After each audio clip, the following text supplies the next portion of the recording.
Assalamualaikum warahmatullahi wabarakatuh. Kembali lagi dengan saya Ulung Wijaya, calon guru penggerak angkatan 6 dari SMK Negeri 3 Pandeglang. Pada video kali ini saya akan membuat kesimpulan dan refleksi koneksi antar materi pada modul 1.1.3.8.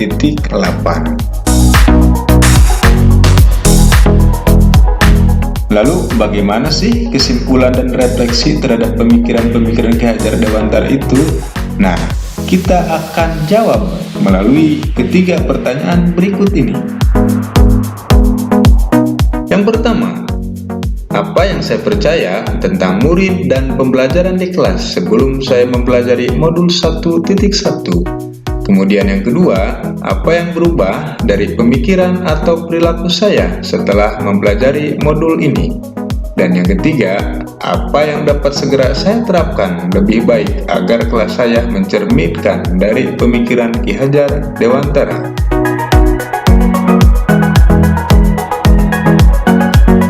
Nah, sebelum saya mempelajari modul 1.1 bahwa guru sebagai pusat pembelajaran dan perannya lebih dominan dibandingkan peserta didik, tidak melihat kebutuhan, karakteristik, dan gaya belajar peserta didik, sehingga guru cenderung menggunakan metode dan cara yang sama untuk semua peserta didik.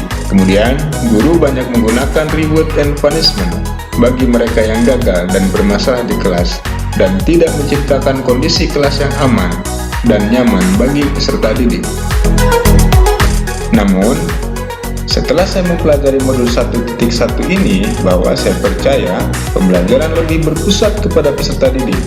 Mereka dominan, aktif, dan diberi kebebasan, sehingga mereka lebih merdeka dalam belajar.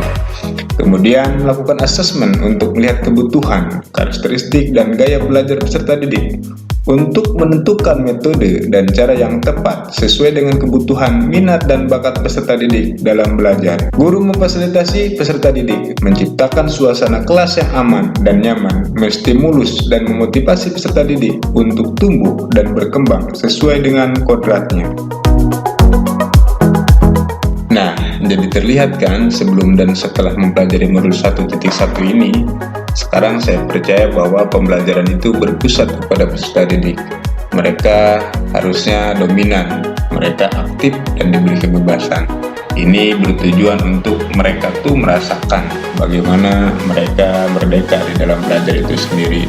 Nah, sebagai guru, saya melakukan asesmen untuk melihat kebutuhan, karakteristik, dan gaya belajar peserta didik, sehingga dalam menentukan metode dan cara dalam mendidik peserta didik ini bisa tepat sesuai dengan minat dan bakat dari peserta didik dalam belajar. Setelah itu, guru memfasilitasi peserta didik, bagaimana guru mewadahi mereka, membuat suasana kelas yang aman dan nyaman.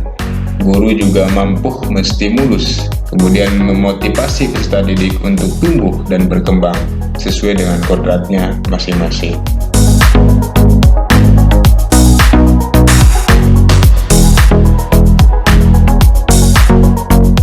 Kemudian, sebelum dan setelah mempelajari modul 1.1 ini, apa yang dapat segera saya terapkan lebih baik agar kelas saya mencerminkan pemikiran Ki Hajar Dewantara? Ada 4 poin yang bisa saya lakukan dalam mencerminkan pemikiran Ki Hajar Dewantara.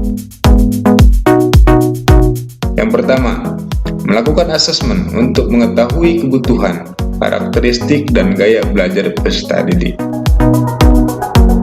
Kemudian yang kedua, merancang dan merumuskan pembelajaran sesuai dengan kebutuhan peserta didik.